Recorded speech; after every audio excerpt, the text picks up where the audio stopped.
So today we're back on the Navigator. I ran across some decent used tires. They got, I don't know, respectable tread on them. Hard to tell. Maybe I'll stick my fingernail in there, you can tell that way. So we're gonna take these wheels off. I'm gonna dismount these tires, which are horrible and almost no tread left. And we're gonna put these on. So let me get to work. I got the first two mounted, and the chrome coated aluminum wheels, the beads were just miserable to break these tires loose. I got them loose. I end up using a grade awl. I take the fork in here on an angle and break the bead and flip it over. Yeah, it was pretty rough. So then I took a wire wheel and cleaned up the bead and put some lube on the tire when I put it back in. Then I take washer solvent. I put it around the bead just to make sure we don't have any leaks. Once I'm happy there's no leaks on this side, I'll flip them over on a piece of cardboard so we don't scratch up the faces, and we'll check the bead on the other side. If there's no leaks, I'll go ahead and put them on. If there is leaks, we'll have to break the bead down again and put some more of that wheel sealer that I already put on it. It's a black kind of a rubber thing, like a liquid rubber you put on it, and it helps to take up the imperfections in the aluminum wheel. So we'll see. So far so good. I can tell you this, that was miserable to break them beads. I tried with a hammer for about 15-20 minutes on one wheel, and I just gave up. I took it outside to the grade awl and just used the fork. It's so much faster.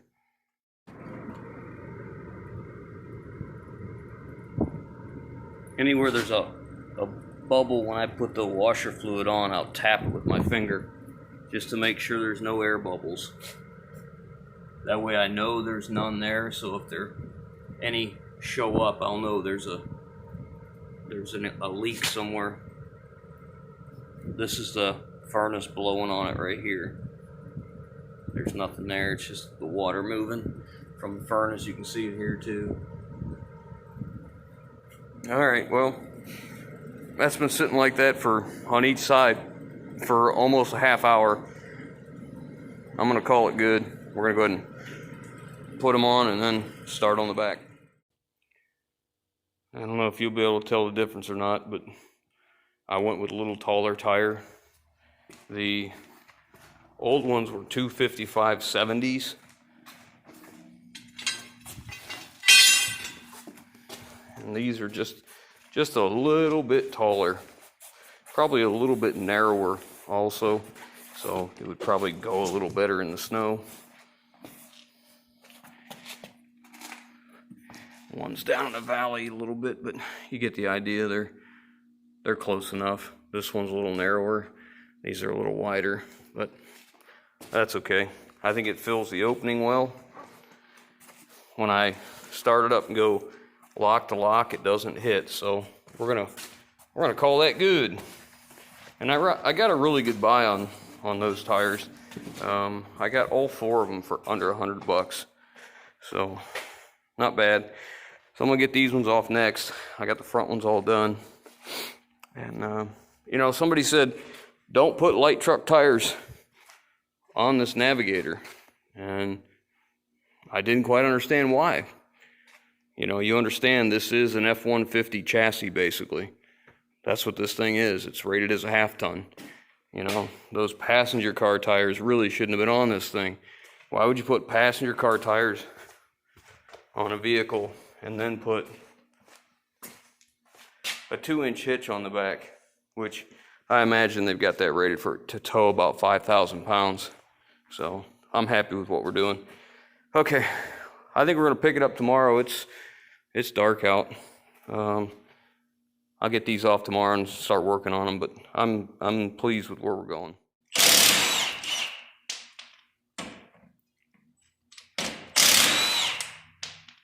Well, today we're back at the Navigator. The front two tires are done, and he's working on getting the back ones off so we can break the bead and put the new tires on the wheels.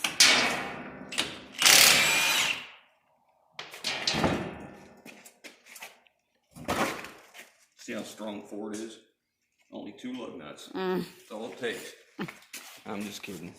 I only put 2 back on because it wasn't going anywhere. Yeah, Just outside. Just sitting there, pretty much.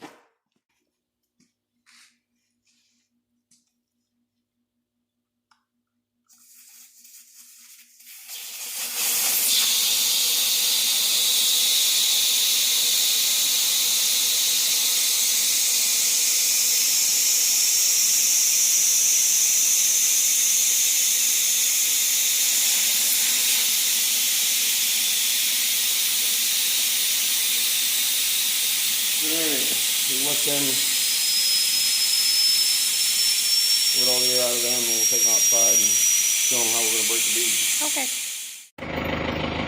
You got to make sure the valve stem is over here because these have tire pressure monitors, and I don't want to hit them, so I'm going to get the fork over there. Okay.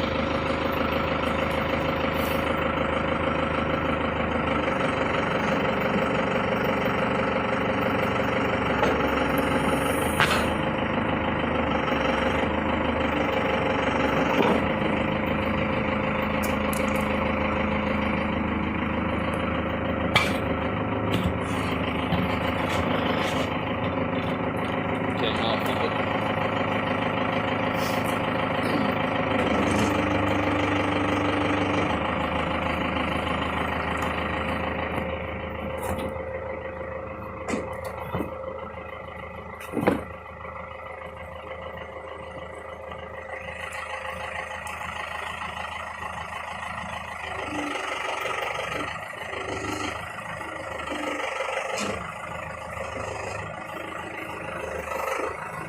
Okay.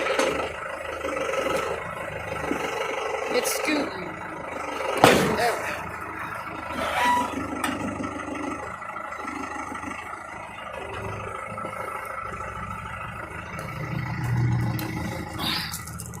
Just have to move it a little bit, I guess. Let me hold down on this again.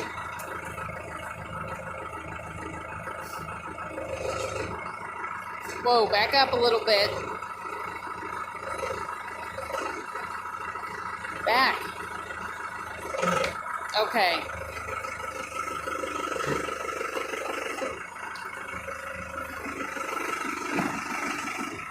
Try standing on the tire. It's scooting. Wow, that one just don't want to go.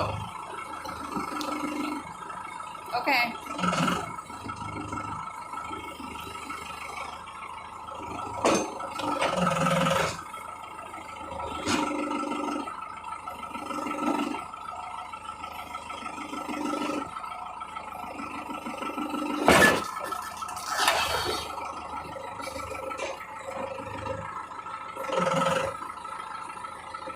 Okay.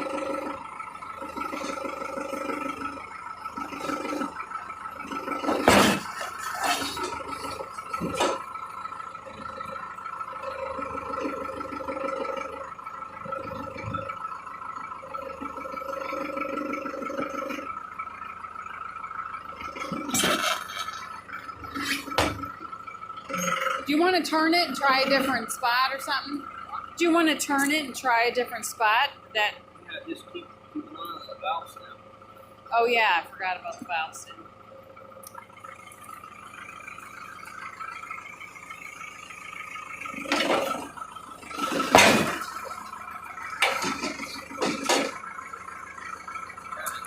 Huh? Turn it.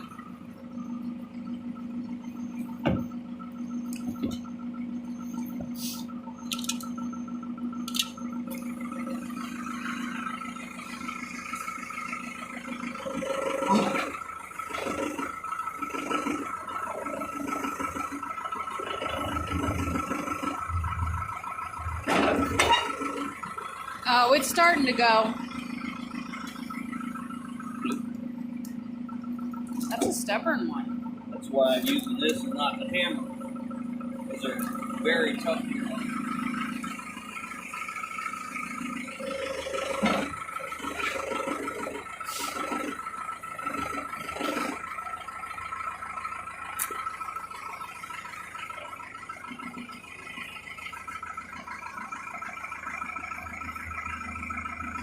Look at that. Yeah, it's on there.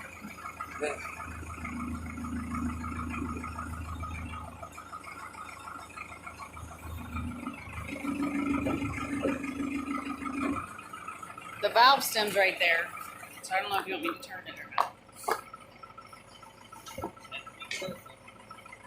Genteel like.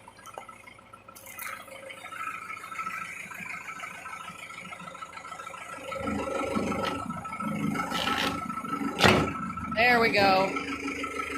It's off.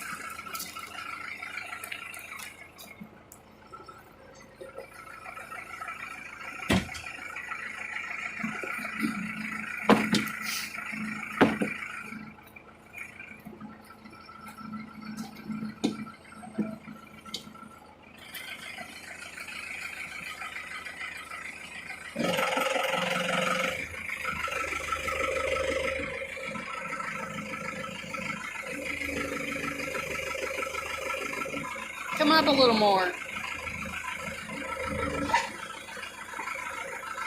Okay.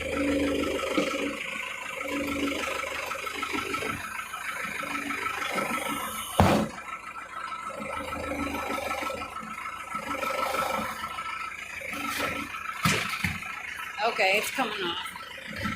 It's off. That seems like the easy side. Yeah.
Wait, back.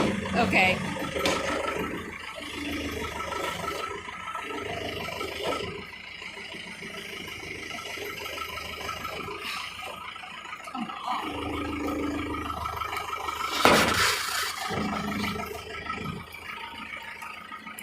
Some of it. I gotta get my glove on. My hand's free. Gotta get my glove on. Sorry about that.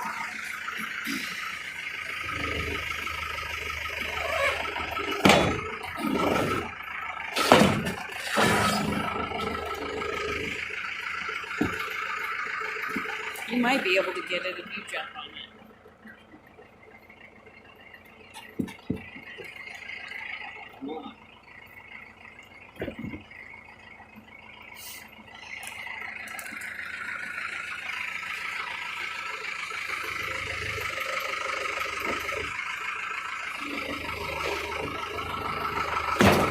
There we go. Okay.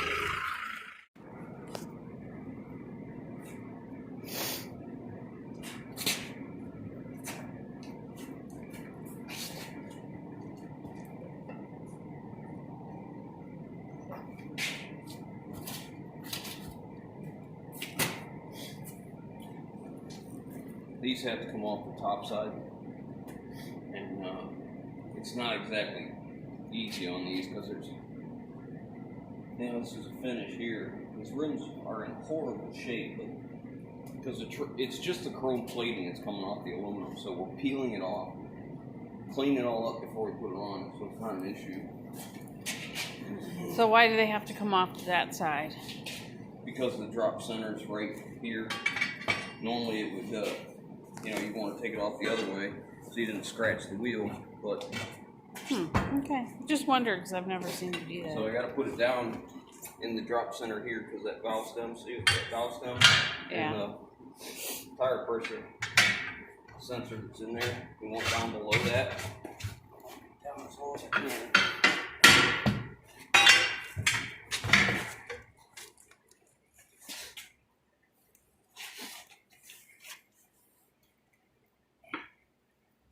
Now you know, if I was trying to save these beads and save these tires, it'd be tough to get this off. Save the beads? You mean On the tires. Oh, okay.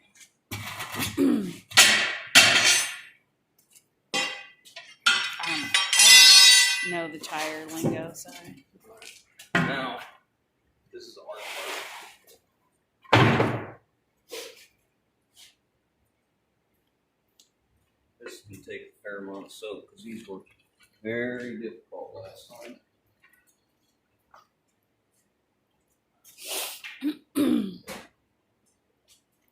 They're so difficult, I'm going to take the time to work the soap in. It's not as difficult.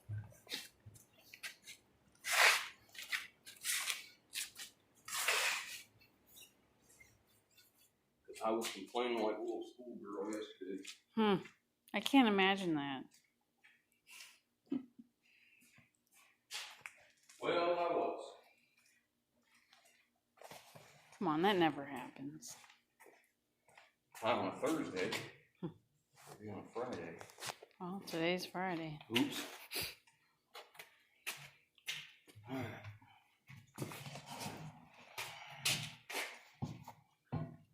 You see, I got the valve stem right there. Mm-hmm. Gotta be mindful of that.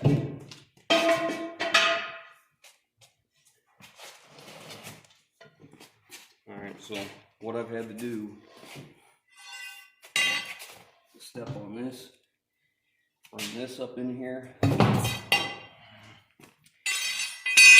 and that happened about 8 or 9 times yesterday. You see how the drop center is right here? Mm-hmm. That means it's got to come off the top. Got to come off this way. And this thing's all scratched up already. Yeah.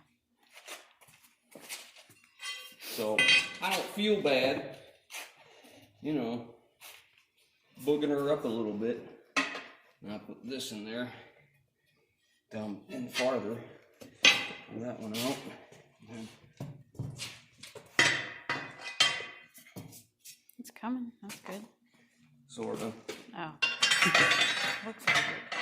trying to get down in past the finished part of the tire. Down here. This is not the way it should be done. Well, we don't always do things the conventional way.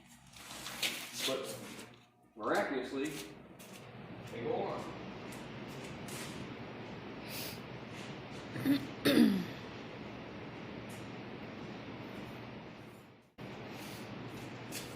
Wow, that tire looks a lot better. Those were pretty bad.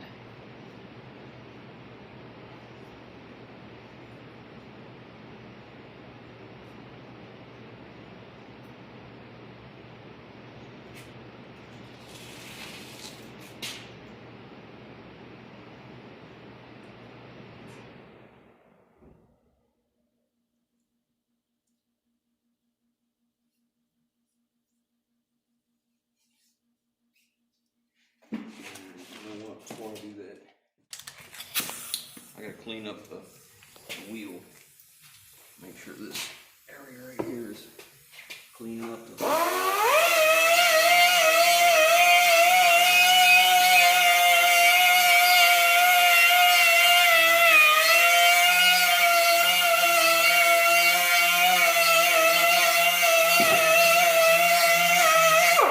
You gotta be kidding me. That is like, that's like new. I mean, it's not even corroded.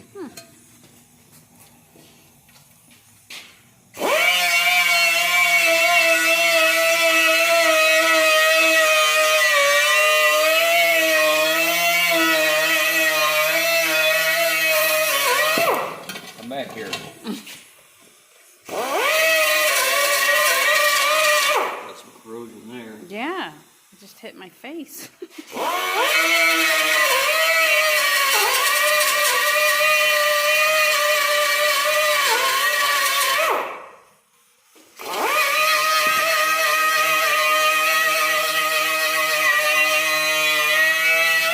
Good thing I got safety glasses on.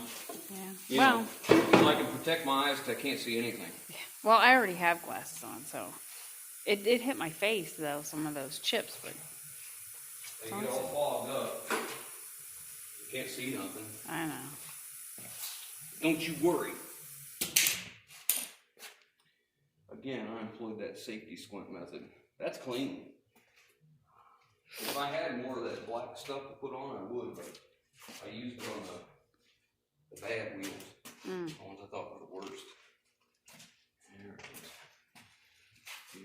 is. I always want to work where the valve stem is. Put that down in there.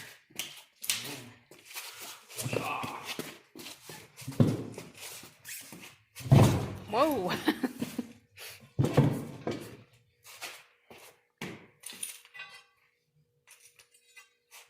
Normally, you would not put bars on a nice wheel. However, this isn't a nice wheel. It is mediocre. Yeah, at best. and it's more important that it has good tires than a few more scratches on the wheels. Yep.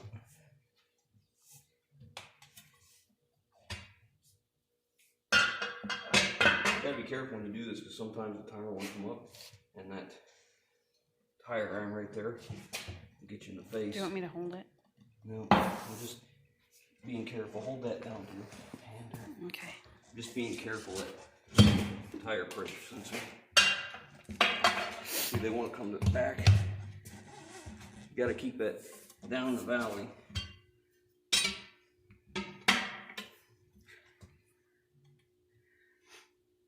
And here it's just a matter of let the soap, the lube do its work. You know, don't get too excited. Just let it work its way around. Otherwise you'll screw up a bead. That one just don't want to go. There we go.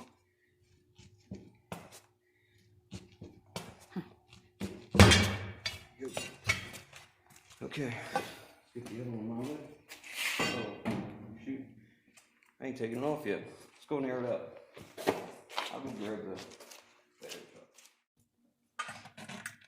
the This is set up for when you have no needle in the valve stem. You can lock on here. Now we're going to put air to it, and we're going to seat this bead against the wheel.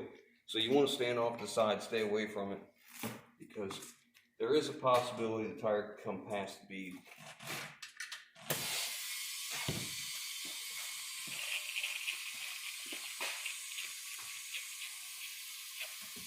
Wait for it. Oh, there's one. Watch right. Ooh. Get one more right there. See it right there. There you have it. Once they're both on, keep that off, keep that off. I put the valve stem back in. Then I go to a regular air chuck, which we're going to air this up, but I got to turn the compressor on. So we'll bring it back. There's a good side-by-side comparison. They're just a little bit taller than what was on there, but what was on there had no tread.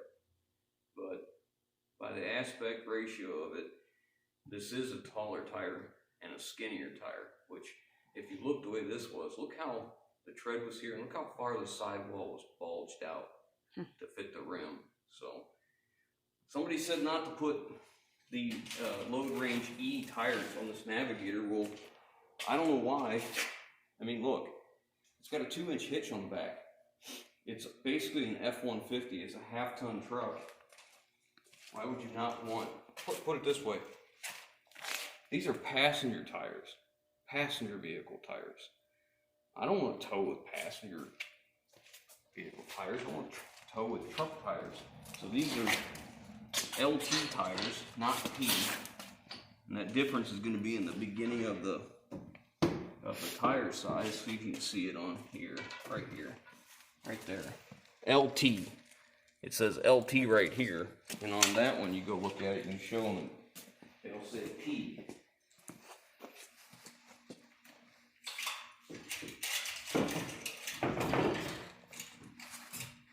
Yeah, there's a P.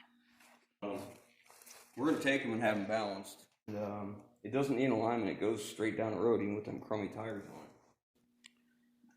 Alright, so we're done with the wheels and tires. So I got the scanner hooked up. We're going to do check on the check engine light. We know what the airbag code is. It's the front crash sensor, the impact sensor. I got to replace that. It hasn't come in yet. And the reason it hasn't come in is because this guy forgot to order it.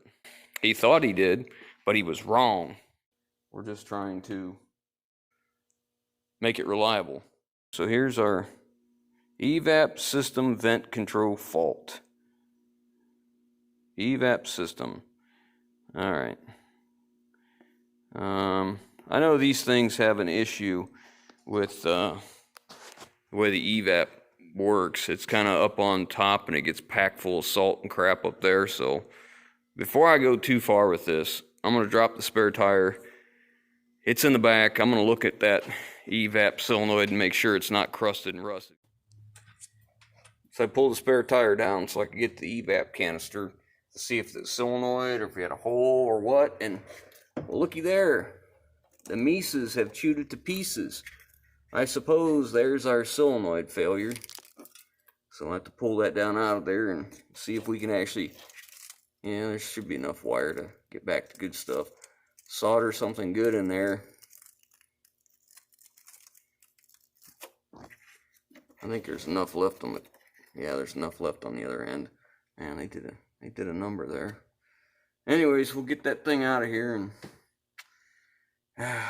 repair it and put it back together. Look at that. There's what the Mises chewed to pieces. It was completely cut in two. Now, you'll have to forgive me. I don't have exactly the same color wire. So I'm going to use what I have. That's two different colors that I believe will be acceptable. I always use the same gauge of wire or heavier. Twist these two together like so.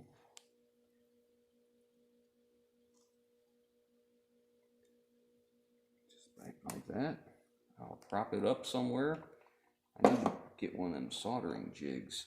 Really cool things, but I don't have one. So let me get my solder and we'll get that soldered in. You know, section heat shrink.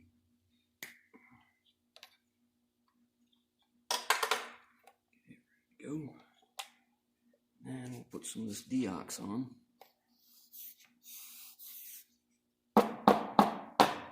It's probably cold over there. Yeah. Garage. You have to do it the old-fashioned way. You get a screwdriver. Just check.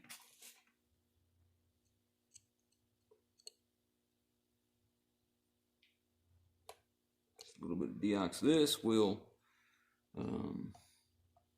it's supposed to inhibit corrosion. Now we'll go ahead and heat up the heat shrink.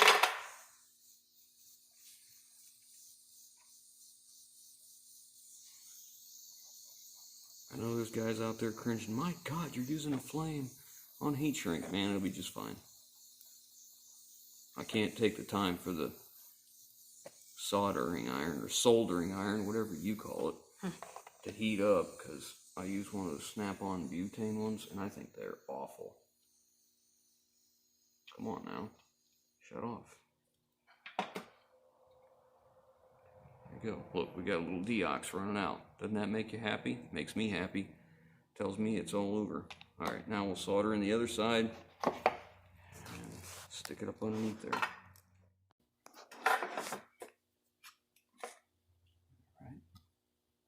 Never a little dabble, do you?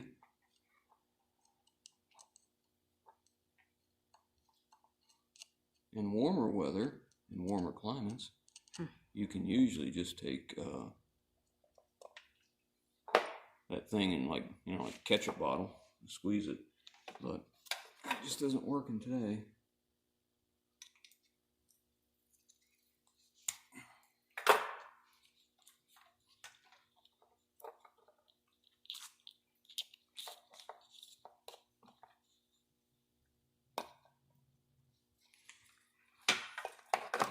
Get back up there. You rascal.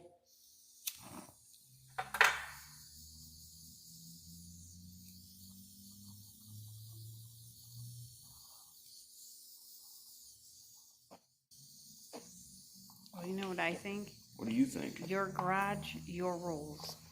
Just like my kitchen, my rules. That's what somebody else says too. Nobody, everybody should be able to do what they want to do. Yep, look at that. Got deox popping through and deox coming out the end. I like it.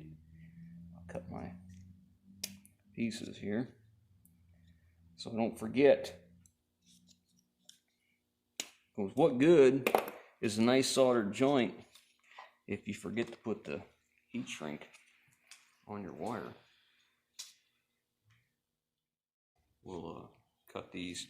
One is longer than the other. We're staggering our joints inside there. Okay, so I'm taping this. Can you see up here? I'm taping this up here because I don't want my heat shrink tubing moving and rubbing. So I'm just going to use some good 33 plus. Every wrap I give it just a little pull to stretch it some. I'm just going to go ahead and do the whole thing all the way down just to protect it. It's not going to hurt anything.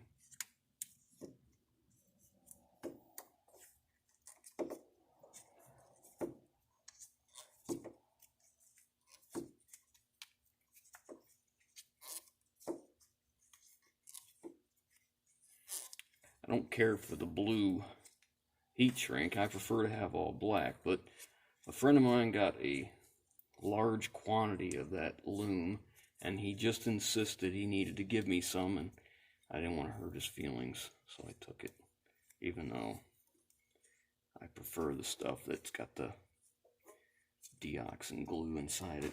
Alright, so I'm going to leave that like that. Take the loom and shove it up the wire. This is one of the reasons you like to stagger your solder joints so your loom doesn't bulge over top of your joints. It fits inside the loom just fine. This is slightly smaller than what it had factory, but I think we'll be okay. Okay, now we're going to cut it right at the end, right where it meets the connector. Cut that. That might help. So you see I left the tape there. Now I just take the tape around the loom. I never cut the tape loose. And that holds the loom from backing off. So it holds that right there. And then we'll do the same thing up here. I'll pull this back just a little bit. Go back up here with the tape. This is tight corridors right here, but you'll get the gist. Give it a couple wraps there. Put your loom back on. And then right where the split is, run the split right up where the tape, right up through that tape, like so. And then just wrap it a couple times, and it'll stay there.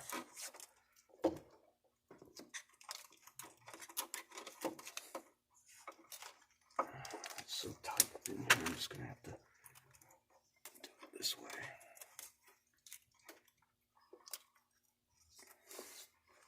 And that's 3M, 33 plus.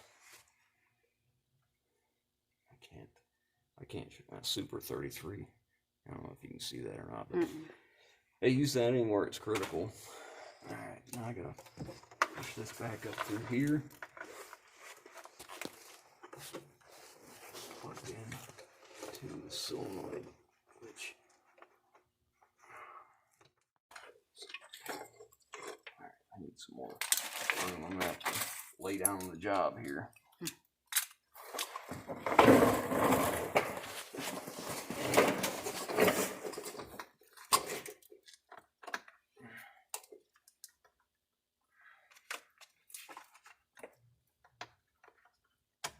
Okay.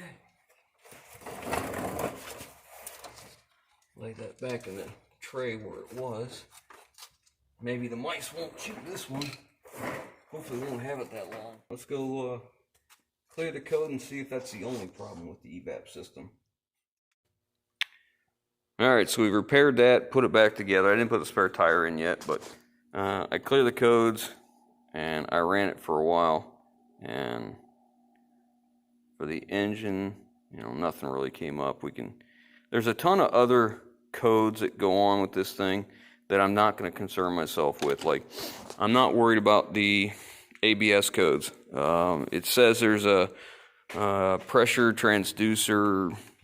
I can't remember what it said, but I'm sure it's I would think it's in the ABS unit. I'm not going to mess with that. I'm worried about check engine light, brakes, tires, you know, functionality of run and drive. If someone, whoever gets it, decides they want to look into the ABS, then they can do that. I'll be putting the impact sensor on the front, so we'll get that taken care of. But that's about as far as we're going to go. So I don't know. We'll see. This may be the end of this one. We'll have to see.